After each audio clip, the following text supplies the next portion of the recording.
سبحان اللہ والحمد للہ ولا الہ الا اللہ سبحان اللہ والحمد للہ ولا الہ الا اللہ۔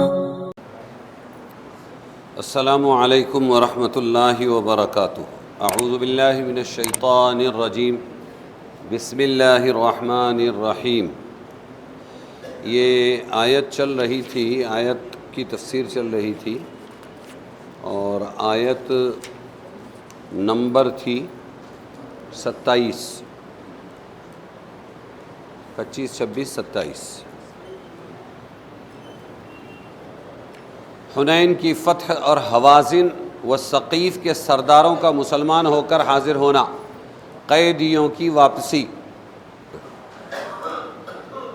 حنین میں قبیلہ حوازن و ثقیف کے کچھ سردار مارے گئے، کچھ بھاگ کھڑے ہوئے۔ ان کے ساتھ جو ان کے اہل و عیال اور اموال تھے وہ مسلمانوں کے قیدی اور مال غنیمت بن کر مسلمانوں کے ہاتھ آئے، جن میں 6000 قیدی، 24000 اونٹ، 40000 سے زائد بکریاں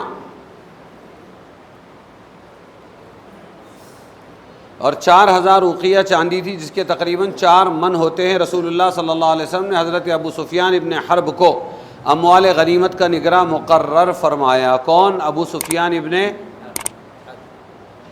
کون ہے ابو سفیان ابن حرب؟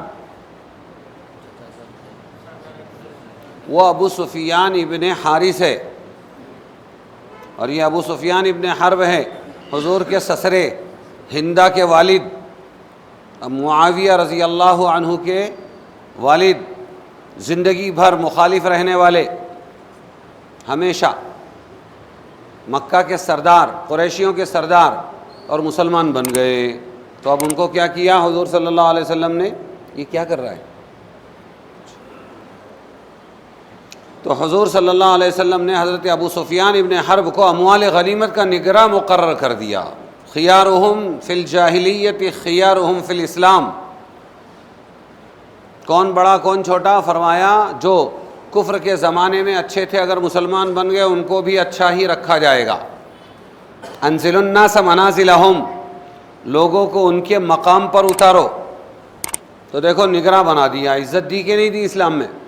پھر شکست خوردہ حوازن، یعنی جنہوں نے جو ہار گئے تھے، حوازن اور ثقیف نے مختلف مقامات پر مسلمانوں کے خلاف اجتماع کیا، مگر ہر مقام پر ان کو شکست ہوتی گئی۔ وہ سخت مرعوب ہو کر طائف کے نہایت مستحکم قلعہ میں قلعہ بند ہو گئے۔ ہمارے یہاں جس کو قلعہ کہتے ہیں، مراٹھی میں کیا کہتے ہیں؟ قلعہ، اور اردو میں کہتے ہیں قلعہ۔ وہ اصل میں ہے قلعہ، عربی میں کیا ہے وہ؟ ہاں، تو وہ قلعہ بند، مستحکم یعنی مضبوط قلعہ تھا وہاں پر، اس میں قلعہ بند ہو گئے اندر۔ رسول کریم صلی اللہ علیہ وسلم نے 15-20 روز اس قلعے کا محاصرہ کیا باہر سے۔ یہ قلعہ بند، دشمن اندر ہی سے تیر برساتے رہے، ہوتا کچھ نہیں لیکن تیر برساتے رہے، سامنے آنے کی کسی کو ہمت نہ ہوئی۔ صحابہ کرام نے عرض کیا یا رسول اللہ صلی اللہ علیہ وسلم، درود نہیں پڑھتے کنجوس ہے، صحابہ پر ترضی ہونی چاہیے رضی اللہ عنہ، اولیاء پر ترحم رحمت اللہ علیہ۔ یا رسول اللہ صلی اللہ علیہ وسلم ان لوگوں کے لیے بد دعا فرما دیجیے۔ کیا فرمایا؟ کیا عرض کیا؟ بد دعا فرما دیجیے، تیر برسا رہے اندر سے، مگر آپ نے ان کی ہدایت کی دعا فرمایا، اللہم اہد حوازن و ثقیف۔ آپ دعا کر رہے ہیں ہدایت کی، اور وہ کیا کر رہے ہیں؟ بد دعا کی درخواست کر رہے ہیں جی۔ اور جعرانہ پر پہنچ کر ارادہ فرمایا کہ پہلے مکہ معظمہ جا کر، 35 کلومیٹر ہے جعرانہ، 35 کلومیٹر مکہ سے۔ جب وہاں سے کوئی گزرتا ہے تو آتے ہوئے واپس کیا کرتے ہیں؟ وہاں سے عمرے کا احرام باندھتے ہیں۔ حضور نے باندھا تھا کہ پہلے مکہ معظمہ جا کر عمرہ ادا کریں، پھر مدینہ طیبہ واپسی کریں۔ مکہ والوں کی بڑی تعداد جو تماشائی بن کر، وہ آئے تھے نا کچھ تماشائی بن کر مسلمانوں کی فتح و شکست کا امتحان کرنے آئی تھی، اس جگہ پہنچ کر ان میں سے بہت سے لوگوں نے مسلمان ہونے کا اعلان، یہ وہ جادو تھا جو سر چڑھ کے بولا۔ آئے تھے تماشائی بن کر، خود تماشا بن گئے۔ اسی مقام پر پہنچ کر مال غنیمت کی تقسیم کا انتظام کیا گیا جعرانہ. ابھی اموال غنیمت تقسیم ہو ہی رہے تھے. دیکھو ہاں ٹرننگ پوائنٹ ہے کہ دفعتاً حوازن کے 14 سرداروں کا ایک وفد زہیر ابن سرد کی قیادت میں حضرت صلی اللہ علیہ وسلم کی خدمت میں حاضر ہوا. 14 سردار آئے وہ حوازن والے، جن میں حضرت صلی اللہ علیہ وسلم کے رضاعی چچا ابو یرقان بھی تھے. دودھ شریک، ایک عورت سے 2 نے دودھ پیا، تو رضاعی چچا ابو یرقان بھی تھے. انہوں نے حاضر ہو کر عرض کیا ہم مسلمان ہو چکے ہیں. کیا کہا؟ یہ درخواست ہے کہ ہمارے اہل و عیال، ہمارے بال بچے جو پکڑے گئے آپ کے تابع میں ہیں، اور اموال ہمیں واپس دے دیے جائیں، ہم مسلمان ہو گئے ہیں. اس درخواست میں عرض کیا گیا کہ یا رسول اللہ ہم بس سلسلہ رضاعت یعنی دودھ پینے کے سلسلے میں آپ کے خیش و عزیز ہیں، یعنی آپ کے رشتہ دار ہیں ہم. یہ دیکھو ابو یرقان آپ کے رضاعی چچا، اور جو مصیبت ہم پر پڑی ہے وہ آپ سے چھپی ہوئی نہیں ہے. آپ ہم پر احسان فرمائیں. رئیس وفد ایک شاعر آدمی تھا. اس زمانے میں وہاں شاعری کا بہت بول بالا تھا عربستان میں. تو ایک شاعر آدمی تھا، اس نے کہا یا رسول اللہ اگر ہم بادشاہ روم یا شاہ عراق سے اپنی ایسی مصیبت کے پیش نظر کوئی درخواست کرتے تو ہمارا خیال یہ ہے وہ بھی ہماری درخواست کو رد نہ کرتے، اور آپ صلی اللہ علیہ وسلم کو تو اللہ تعالیٰ نے اخلاق فاضلہ میں سب سے زیادہ ممتاز فرمایا ہے، آپ سے ہم بڑی امید لے کر آئے ہیں. تو بولنے کا سلیقہ بھی چاہیے. تو عرب میں خطباء اور عرب میں شعراء بڑے فصیح و بلیغ ہوا کرتے تھے، یہی ان کا ہتھیار تھا. سمجھ میں آیا؟ جنگوں میں تیر و تلوار سے زیادہ اس کا اثر تھا زبان کا.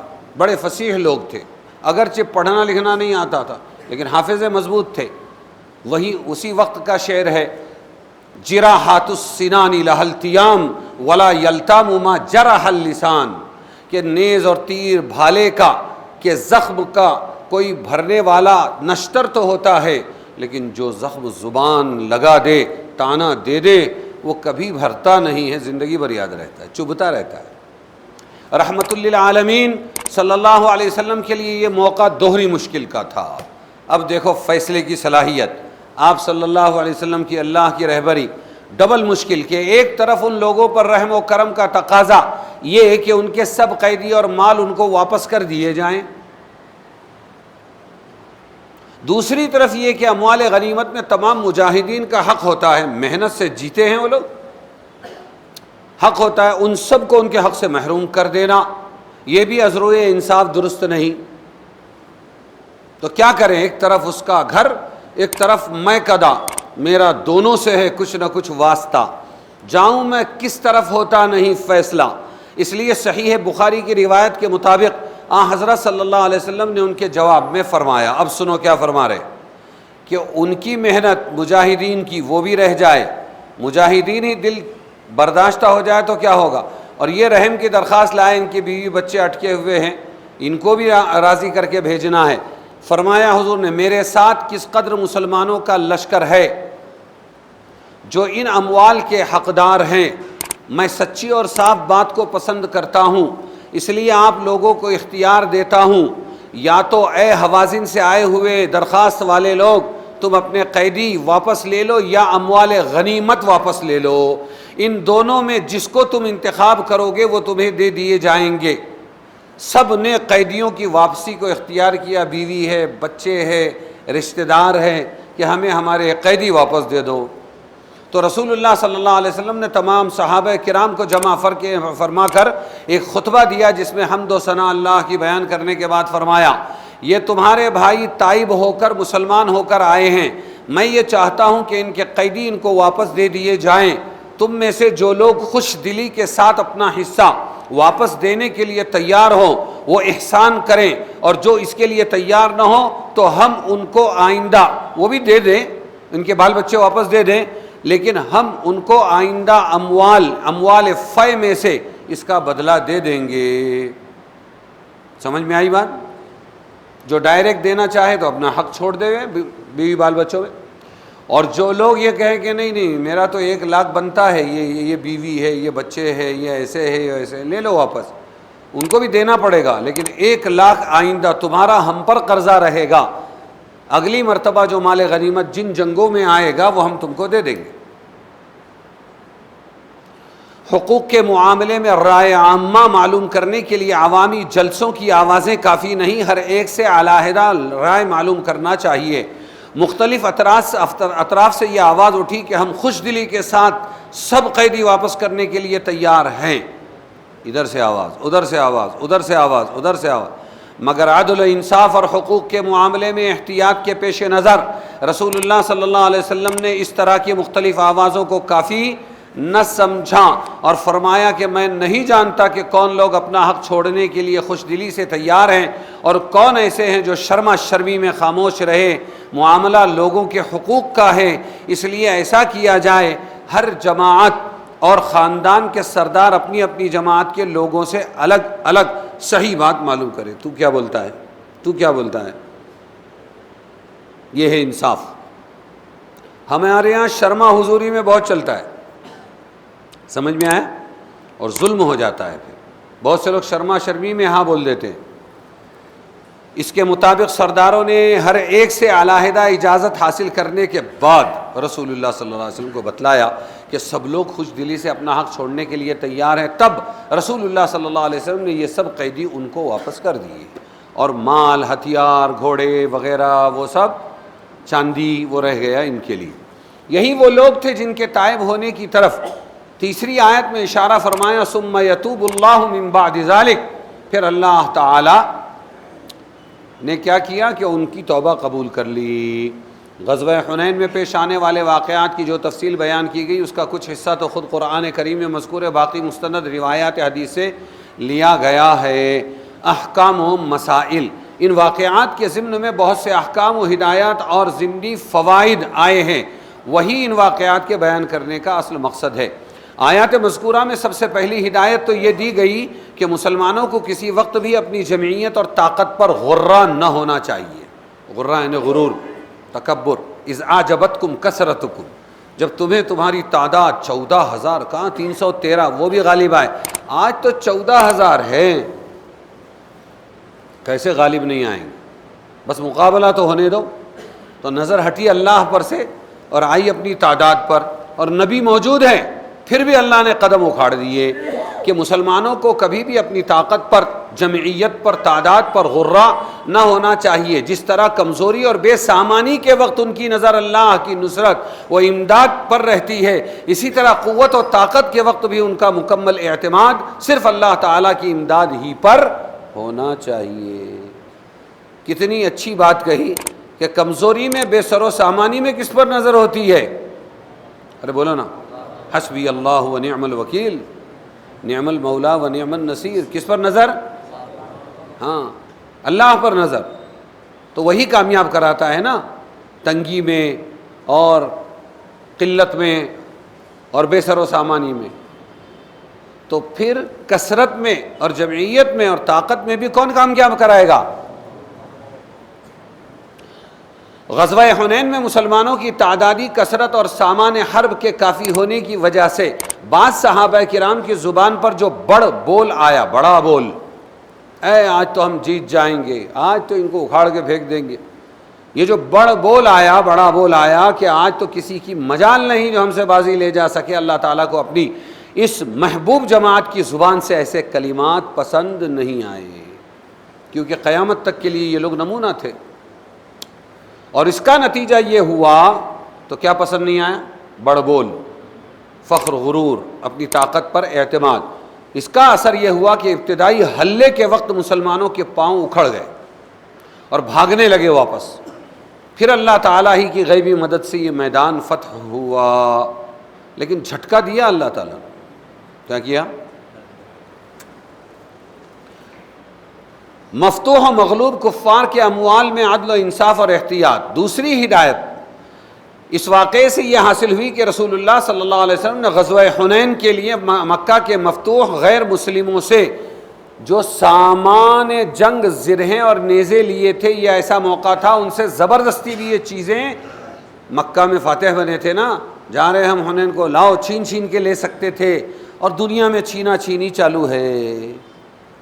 ہاں, جس کی لاٹھی اس کی بھینس, مشہور ہے نا بھائی, بھینس کس کی؟ بھائی جو لاٹھی چلائے گا اور طاقت سے لے جائے گا اس کی. تو لاٹھی آج مسلمانوں کے پاس تھی, لیکن حضور نے زبردستی نہیں لی, مگر حضرت صلی اللہ علیہ وسلم نے عاریت کہہ کر مانگا, کہہ کر لیا, اور پھر سب کو ان کی مستعار چیزیں واپس کر دی. ہم تو لینے میں بڑے مضبوط, شادی ہے ہمارے یہاں, ذرا تمہاری کرسیاں دے دو, ذرا تمہارے برتن دے دو, ذرا تمہاری دلہن نئی آئی ہے اس کا جوڑا ہماری بیٹی کو دے دو, تمہارے زیور ذرا ہم کو پہننے کو دے دو. ہو گیا. لینا سب کو معلوم ہے, اور دینا جب تک کہ آپ یاد نہیں دلائیں گے تب تک یہ نہیں دیں گے. وہ تمہارا کام نہیں, تم نے مانگنا, تمہارا کام ہے وہ. یہ شریفوں کی عادت نہیں ہے. شریفوں کی عادت یہ ہے کہ لیا تھا تو مکہ والوں کو واپس کر دیا. اس واقعے نے مسلمانوں کو دشمنوں کے ساتھ بھی پورے عدل و انصاف اور رحم و کرم کے معاملے کا سبق دیا. دشمنوں کے ساتھ بھی کیا کرو؟ معاملہ, لین دین. آج کی ہماری چھوٹی سی ویڈیو ہے, لین دین میں سدھر جاؤ اسلام زندہ ہو جائے گا. آج کی کیا کیسٹ ہے چھوٹی سی, لین دین میں سدھر جاؤ اسلام زندہ ہو جائے گا.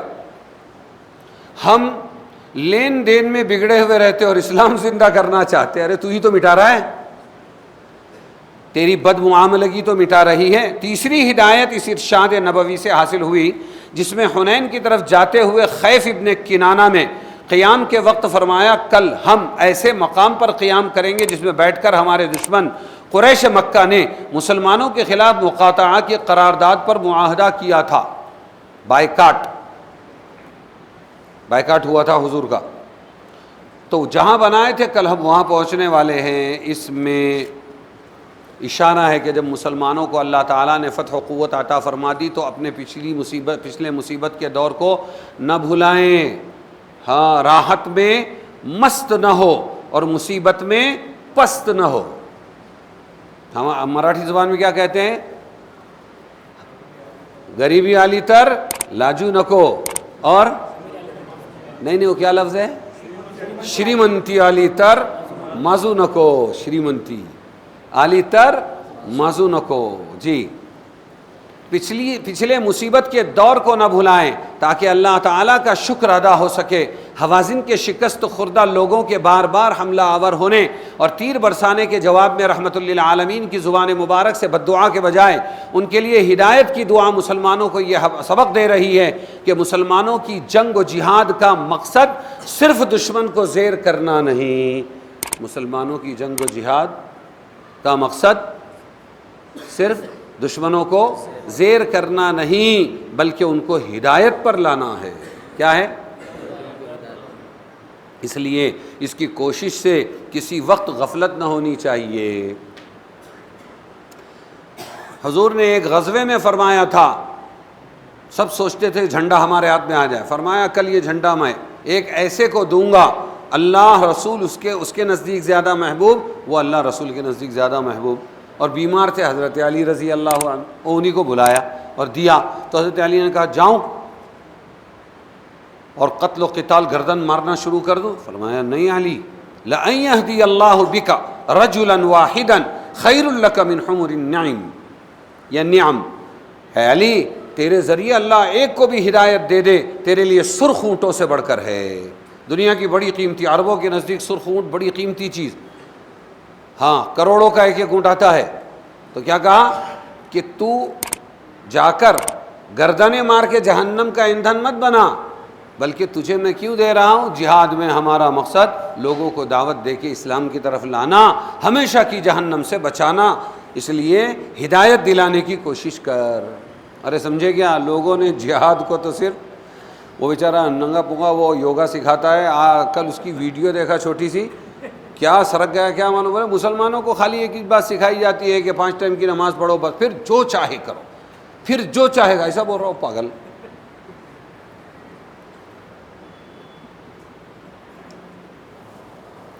یہ دیکھو کہ مسلمانوں کو یہ سبق دے رہی ہے کہ مسلمانوں کی جنگ و جہاد کا مقصد کیا ہے؟ بولو، صرف دشمنوں کو زیر کرنا نہیں، بلکہ ان کو ہدایت پر لانا ہے، اس لیے اس کی کوشش سے کبھی بھی غفلت نہیں ہونی چاہیے۔ تیسری آیت نے یہ ہدایت کر دی کہ جو کفار مقابلے میں مغلوب ہو جائیں ان سے بھی مایوس نہ ہو، شاید اللہ تعالیٰ ان کو پھر اسلام و ایمان کی ہدایت دے دیں۔ دیکھو حوازن والے بھی آ گئے، یہ مکہ کے تماشائی جو چلے تھے تماشا دیکھنے، یہ بھی کلمہ پڑھ لیے، جیسا کہ وفد حوازن کے واقعے اسلام سے ثابت ہوا۔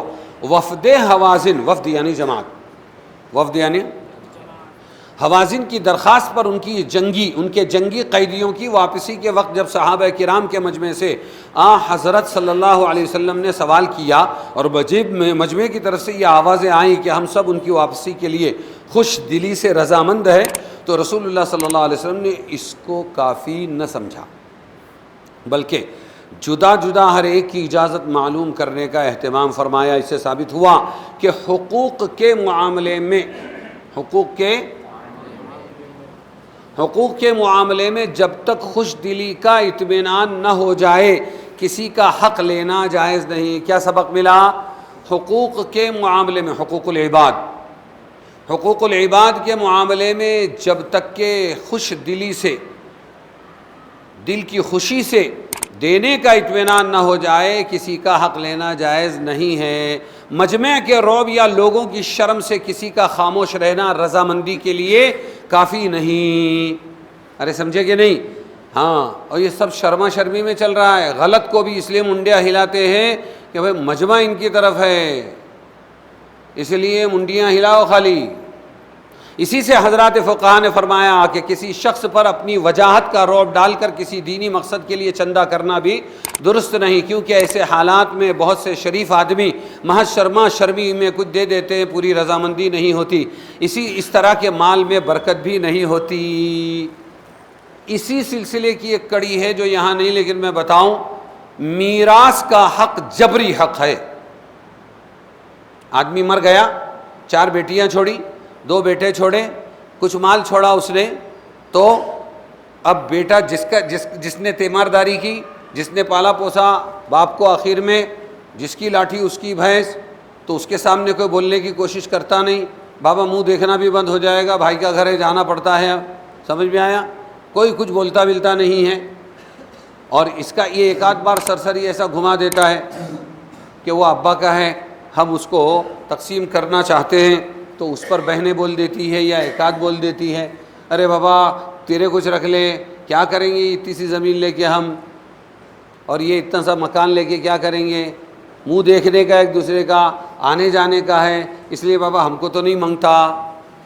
تو کیا ایسا بھائی ان بہنوں کو حق نہیں دے گا؟ اس کی پرمیشن مل گئی، حق چھوڑ جملہ اس نے بول دیا، حق چھوڑ پتر اس نے دے دیا، یہ سمجھا جائے گا؟ تو ہر جگہ تو سمجھا جائے گا، میراث کے حق میں یہ بالکل نہیں چلے گا۔ میراث کے حق میں کیا ہے کہ میراث کے حق میں یہ ماں باپ کا چھوڑا ہوا ہے، کتنا ہے؟ 4 اور 4، 8 لاکھ روپیہ مثلا باپ نے چھوڑا ہے، 4 بہنوں کو ایک ایک لیا کہ میں دے دوں گا، اور دونوں بھائیوں کو 2 لاکھ، میں 2 لاکھ اور میرے بھائی کو 2 لاکھ یہ دے دوں گا، ہو گئے 8 لاکھ برابر، بہن سے ڈبل مل گیا۔ اب میں نے تیرے پاس لا کے یہ رکھ دیا، اب اس کے بعد چھوڑنا ہے چھوڑ دے، حج کرانا ہے حج کرا، میرے کو واپس دینا ہے واپس دے، لیکن وہ دینا پڑے گا۔ اس کو کہتے ہیں جبری حق، اور جتنے معاف کرتے ہیں وہ شرما حضوری میں ہوتا ہے۔ وہ آج کی یہ حضور کی یہ مثال اس پر فٹ بیٹھتی ہے کہ نہیں، ہاں خوشی نہیں، ایک ایک سے پوچھو۔ آگے آیت ہے ہمارے 28 اور 28 اعوذ باللہ من الشیطان الرجیم، بسم اللہ الرحمن الرحیم، یا ایہا الذین آمنوا انما المشرکون نجس فلا يقربوا المسجد الحرام بعد عامهم هذا وإن خفتم عيلة فسوف يغنيكم الله من فضله إن شاء ان اللہ علیم حکیم۔ اے ایمان والو، مشرک جو ہیں تو پلید ہیں، مشرک جو ہیں وہ کیا ہے؟ ناپاک، پلید ہیں، تو نزدیک نہ آنے پاوے مسجد حرام کے، بیت اللہ کعبہ، اس برس کے بعد یہ نزدیک نہیں آئیں گے۔ اور اگر تم ڈرتے ہو فقر سے، ارے پھر تو ہم کنگال ہو جائیں گے، یہ مشرکین اگر یہاں نہیں آئے تو بازار بازار تو یہ بھرتے ہیں، تو آئندہ غنی کر دے گا اللہ تم کو، اللہ اپنے فضل سے اگر چاہے، اس کی فکر مت کرو۔ مارکیٹ ہمارے ہاتھ میں ہے، مارکیٹ لوگوں کے ہاتھ میں نہیں۔ بے شک اللہ تعالیٰ سب کچھ جاننے والا، حکمت والا ہے۔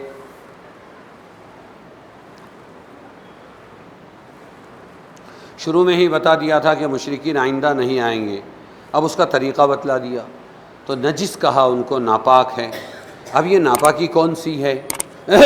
یہ ناپاکی اعتقادی بھی ہے، اور یہ ناپاکی ان کی ظاہری بھی ہے کہ اکثر وہ بیچارے اتنے سے لوٹے میں ہی فارغ ہوتے رہتے ہیں، نام کو کھیت میں، وہاں پاکی ناپاکی نہیں۔ ہمارے یہاں تو 3 پتھر لینے پڑیں گے تب پاکی ہوگی، کم سے کم 3، اور اگر دل میں یہ ہے کہ ابھی پاکی نہیں ہوئی تو 5 کر دو، 7 کر دو۔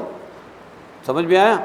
استنجا کے واسطے ایسے ہی غسل میں پورے بدن کا ایک ایک بال دھلنا چاہیے، تب پاک ہوں گے، تو ورنہ پاک نہیں ہوں گے۔ تو یہ ظاہری جسمانی اعتبار سے بھی ناپاک رہتے ہیں، اکثر ان کا یہ حال ہے، غسل بسل کی کوئی اہمیت نہیں ان کے یہاں پر۔ اور دوسری بات یہ ہے کہ اعتقادی، عقیدے کی گندگی، شرک، اس سے بڑھ کر اور کیا ناپاکی ہوگی؟ سمجھ میں آیا؟ تو وہ لوگ ناپاک آنے نہ پائے، یہ فرمایا انما المشرکون نجس۔ تو جس قسم کی بھی نجاست ہو، 2 3 وہ سب نجاستیں ان میں پائی جاتی، اس لیے یہ آنے نہ پائے۔ فلا يقرب المسجد الحرام بعد عامهم هذا، یعنی ایسا کرنا چاہیے کہ اس سال کے بعد یہ مشرکین مسجد حرام کے پاس نہ آئے۔ سال بھر کی مہلت ہے، اس سال آ گئے۔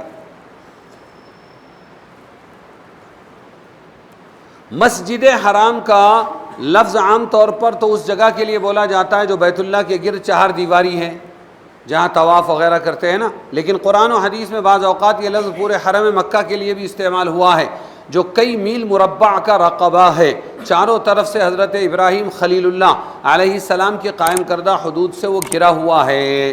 جیسا کہ واقعہ معراج میں مسجد حرام سے باتفاق یہی مراد لیا گیا ہے کہ مسجد حرام میں نہیں تھے۔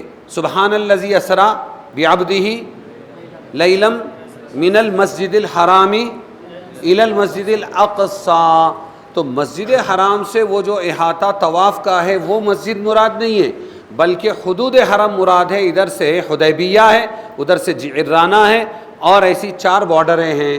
کیونکہ کہاں سے ہوئی تھی معراج، کہاں سے لے کر گئے تھے حضرت جبرائیل حضور کو؟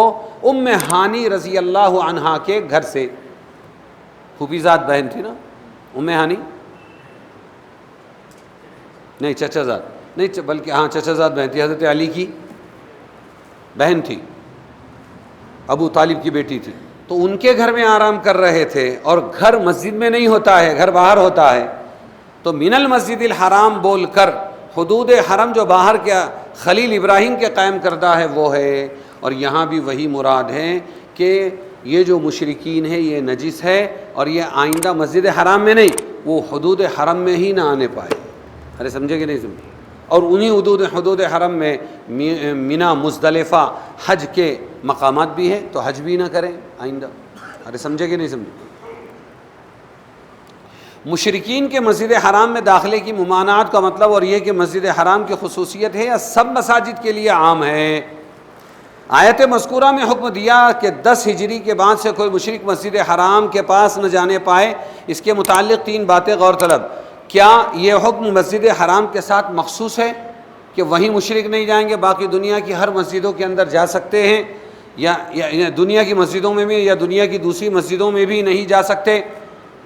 اور اگر مسجد حرام کے ساتھ مخصوص ہے تو کسی مشرک کا داخلہ مسجد حرام میں مطلقاً ممنوع ہے، یا صرف حج و عمرہ کے لیے داخلے کی ممانعت ہے؟ کبھی بھی نہیں آ سکے گا 12 مہینے، یا حج اور عمرے کے لیے نہیں آئے گا مسجد حرام میں، ویسے جا سکتا ہے؟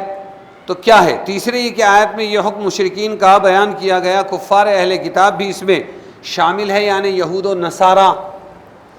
سمجھ میں آیا؟ وہ تو اہل کتاب ہے، تو تو وہ بھی ان کا داخلہ بھی ممنوع ہے کہ ان تفصیلات کے متعلق الفاظ قرآن خاموش ہے، اس لیے ارشادات قرآن اور روایات حدیث کو سامنے رکھ کر ائمہ مجتہدین نے اپنے اپنے اجتہاد کے مطابق احکام جاری فرمائے۔ اس سلسلے میں پہلی بحث یہ ہے کہ قرآن کریم نے مشرکین کو نجس کہا، کس اعتبار سے قرار دیا؟ تو میں نے بتایا آپ کو ظاہری نجاست بھی ہوتی ہے ان میں اور باطنی عقیدے کی نجاست بھی ہے، اس لیے دونوں اعتبار سے۔ چنانچہ امام مالک فرماتے ہیں کہ مشرکین ہر معنی کے اعتبار سے نجس ہے، ظاہری نجاست سے بھی عموماً اجتناب نہیں کرتے اور جنابت وغیرہ کے بعد غسل کا اہتمام بھی نہیں کرتے، اور کفر و شرک کی باطنی نجاست تو ان میں ہے ہی۔ اور کہیں کہ وہ تو روز روز نہاتے ہیں، ہے نا، یوں پانی لیا بہا دیا تو ناک کے نرم حصے تک نہیں پہنچاتے، وہ باہر کا حصہ ہے، سمجھ میں آیا، اس لیے ہم کو پہنچانا ہے۔ اور غرارہ کرنا اس طرح اور یہاں حلق تک پہنچانا، وہ بھی بدن کا باہری حصہ شمار ہوتا ہے۔ یہ دو کام ہم کرتے وہ نہیں کرتے، اس لیے پاکی پوری نہیں ہوئی۔ سمجھے کہ نہیں سمجھے؟ اس لیے یہ حکم تمام مشرکین اور تمام مساجد کے لیے عام ہے۔ یہ امام مالک کی تحقیق ہے، کسی بھی مسجد میں نہیں جائیں گے وہ، اور تمام مشرکین، وہ یہودی ہو کوئی بھی ہو، سب کوئی بھی نہیں۔ اور اس کی دلیل حضرت عمر ابن عبدالعزیز کا یہ فرمان ہے، انہوں نے امراء بلاد کو ہدایت کی تھی، عمر ابن عبدالعزیز نے، مساجد میں داخل نہ ہونے دے، کس کو؟ کفار کو۔ لا احل المسجد لحائض ولا جنوب، یہ حضور کی حدیث ہے۔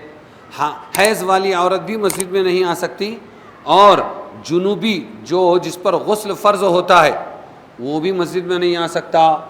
لیکن مسجد ہی میں ہے، آرام کر رہا تھا، جماعت میں ہو یا اعتکاف میں ہو یا کچھ بھی ہو، اور پھر اس کو جنابت ہو گئی تو کیا کرے بھائی؟ چلے اور چل کر باہر نکلے اور غسل کر کے واپس آئے۔ سمجھ میں آیا؟ ہاں، اپنے علم نہیں نا تو پھر مجتہدین پیدا ہوتے۔ کسی کو دیکھا کہ وہ جس چادر کے اوپر، اسی چادر کو یوں پکڑ کے دے گھسٹ، دے رگڑ، ایسے یہاں سے پہلی صف سے دوسری، دوسری سے تیسری، یوں جا رہے ہیں۔ بھائی کیا ہوا؟ بولے نہانے کی حاجت ہوئی۔ ارے تو انسان چل کے جانا، اتنی گنجائش تو شریعت نے دی ہے نا۔ تو باہر ہے تو نہیں آوے، اب آوے تو غسل کر کے آوے، ہے اندر تو چلا جاوے۔ سمجھ میں آیا؟ امام شافعی نے فرمایا کہ یہ حکم مشرکین اور کفار اہل کتاب سب کے لیے عام ہے، مگر مسجد حرام کے لیے مخصوص ہے۔ اور امام شافعی کہتے ہیں کہ دوسری مسجدوں میں دنیا کے جا سکتے ہیں، ان کا داخلہ ممنوع نہیں۔ اور دلیل میں شمامہ ابن اسال کا واقعہ پیش کرتے ہیں۔ ایک صحابی مسلمان ہونے سے پہلے یہ گرفتار ہوئے تو رسول صلی اللہ علیہ وسلم نے ان کو مسجد نبوی کے ایک ستون سے باندھ دیا تھا، پھر وہ مسلمان ہوئے بعد میں، تو مسجد میں باندھا تھا نا۔ امام اعظم ابو حنیفہ کے نزدیک آیت میں مشرکین کو مسجد حرام کے قریب جانے سے منع کرنے کا مطلب یہ ہے کہ آئندہ سال ان کو مشرکانہ طرز پر حج و عمرہ کی اجازت نہ ہوگی۔ اور دلیل یہ ہے جس وقت موسم حج میں حضرت علی مرتضیٰ کے ذریعے اعلان برات کیا گیا تو اس میں اعلان اسی کا تھا کہ لا یحجن بعد العام مشرکن، اس سال کے بعد آئندہ کبھی مشرک حج نہ کرے، جس میں ظاہر کر دیا گیا کہ اس سال کے بعد کوئی مشرک حج نہ کرے۔ اس لیے آیت میں فلا یقرب المسجد الحرام کے معنی بھی اس اعلان کے مطابق یہی ہے کہ ان کو حج و عمرہ کی ممانعت کر دی گئی، اور کسی ضرورت سے باجازت امیر المؤمنین وہ داخل ہو سکتے ہیں، کسی ضرورت سے باجازت امیر المؤمنین۔ وفد ثقیف کا واقعہ اس کا شاہد ہے۔ فتح مکہ کے بعد جب ان کا ایک وفد ثقیف کا حضور کی خدمت میں حاضر ہوا تو آپ نے ان کو مسجد میں ٹھہرایا، حالانکہ یہ لوگ اس وقت کافر تھے۔ مسجد نبوی کی بات چل رہی ہے، مسجد حرام کی نہیں۔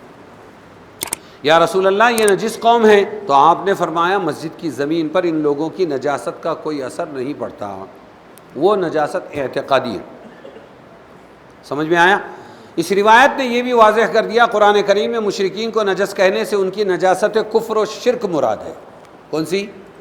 کفر و شرک۔ چاہے پرفیوم مارے ہوئے ہو، بہترین کپڑے پہنے ہو، 7 سمندر سے نہائے ہوئے، لیکن اندر ناپاک ہے، سب سے بڑی نجاست شرک ہے۔ جیسا کہ امام اعظم ابو حنیفہ کا مسلک ہے اسی طرح حضرت جابر بن عبداللہ کی روایت ہے، رسول اللہ صلی اللہ علیہ وسلم نے فرمایا کوئی مشرک مسجد کے پاس نہ جائے بجز اس کے کہ وہ کسی مسلمان کا غلام یا کنیز ہو تو بضرورت اس کو داخل کر سکتے ہیں۔ یہ حدیث بھی اس کی شاہد ہے کہ نجاست ظاہری کو سبب قرار دے کر مشرکین کو مسجد سے نہیں روکا گیا، ورنہ اس میں غلام و جاریہ کی کوئی تخصیص نہ تھی۔ ارے سمجھے کہ نہیں سمجھے؟ اس آیت کی روح سے جب کفار و مشرکین کا داخلہ حرم میں ممنوع کر دیا گیا تو مسلمانوں کے سامنے ایک معاشی مسئلہ پیش آیا، اور وہ کیا آیا کہ یہ لوگ بھی تاجر ہیں، لاتے ہیں سامان بیمان، اگر ان کو حدود حرم میں نہ آنے دیا گیا تو یہ جو بازار لگتے ہیں، عکاظ ہے، سوق عکاظ ہے، دوسرے بڑے بڑے بازار ہیں، تو پھر اس میں مال کہاں سے آئے گا؟ ملک شام سے، لإیلاف قریش ایلافہم رحلۃ الشتاء والصیف، یمن سے، اور یہ جو ادھر سے شام سے آتا ہے، یہ تاجر لوگ رہتے ہیں، اگر یہ نہیں آئے تو گاہک بھی کم ہو جائیں گے اور بیوپاری بھی کم ہو جائیں گے، تو پھر یہاں تو کچھ اگتا نہیں مکہ میں، اور آئندہ بھی کوئی چانسز نہیں ہے، پھر جئیں گے کیسے؟ ایک خیال ان کے دل میں آیا تو اللہ نے فوراً آیت نازل کی۔ ایک معاشی مسئلہ پیش آیا، مکہ میں کوئی پیداوار نہیں، باہر کے آنے والے ہی اپنے ساتھ ضروریات لاتے ہیں، حاجی لوگ اپنا لے جاتے ہیں، موسم حج میں اہل مکہ کے لیے سب ضروریات جمع ہو جاتی ہیں۔ اب ان کا داخلہ ممنوع ہو جانے کے بعد کام کیسے چلے گا؟ اس کا جواب دیا وَإِنْ خِفْتُمْ عَيْلَةً، اور اگر تم ڈر رہے ہو، کاہے سے؟ اگر تم معاشی مشکلات سے ڈر رہے ہو، تنگ دستی سے ڈر رہے ہو کہ ان کو ہم آنے نہیں دیں گے مشرکین کو حرم میں، تو پھر کیا ہوگا کہ اس کے بعد ہم بھی بھوکے مریں گے، تو سمجھ لو کہ نظام معاش تمام مخلوق کا اللہ کے ہاتھ میں ہے۔ فَسَوْفَ يُغْنِيكُمُ اللَّهُ مِنْ فَضْلِهِ إِنْ شَاءَ، اللہ تم کو بے نیاز کر دے گا۔ تو دنیا کا مارکیٹ کس کے ہاتھ میں ہے؟ اللہ کے ہاتھ میں ہے۔ پیاز کو 100 روپے پہ لے جاتے ہیں، کوئی سوچ سکتا ہے؟ تو شاہوں کو گدھا کر دے اور گدھا کو بادشاہ کر دے، گدھا بولے تو گدھا نہیں، وہ ہے گدھا، اور ایک گدھا ہے، گدھا فارسی میں کہتے ہیں فقیر کو، بھکاری کو، اور شاہ بادشاہ کو۔ تو شاہوں کو گدھا کر دے اور گدھا کو بادشاہ کر دے، اشارہ ہے تیرا کافی گھٹانے میں بڑھانے میں۔ خدایا کون ہے ثانی تیرا سارے زمانے میں، تو ہی تو واحد بے مثل ہے اس کارخانے میں۔ اگر تم کو معاشی مشکلات کا اندیشہ ہو تو سمجھ لو نظام معاش تمام مخلوق کا اللہ کے ہاتھ میں، اگر وہ چاہیں گے تمہیں ان سب کفار سے مستغنی کر دیں گے۔ اور یہاں اگر چاہیں گے کہ قید لگانے کا مطلب یہ نہیں کہ اس میں کوئی شک و تردد ہے، بلکہ اشارہ اس بات کی طرف ہے کہ صرف مادی اسباب پر نظر رکھنے والوں کے لیے اگرچہ یہ بات بہت بعید اور مشکل نظر آتی ہے کہ ظاہری ذریعہ معاش یہی غیر مسلم تھے، ان کا داخلہ ممنوع کرنا اپنے لیے اسباب معاش منقطع کرنے کے مترادف ہے، مگر ان کو معلوم ہونا چاہیے کہ اللہ تعالیٰ ان مادی اسباب کا محتاج نہیں۔ جب ان کا ارادہ کسی کام سے متعلق ہو جائے اللہ کا تو سب اسباب مطابق ہوتے چلے جاتے ہیں، بس چاہیے کہ دیر ہے، چاہنے کی دیر ہے اور کچھ نہیں، اس لیے انشاء فرما کر اس طرف اشارہ کر دیا۔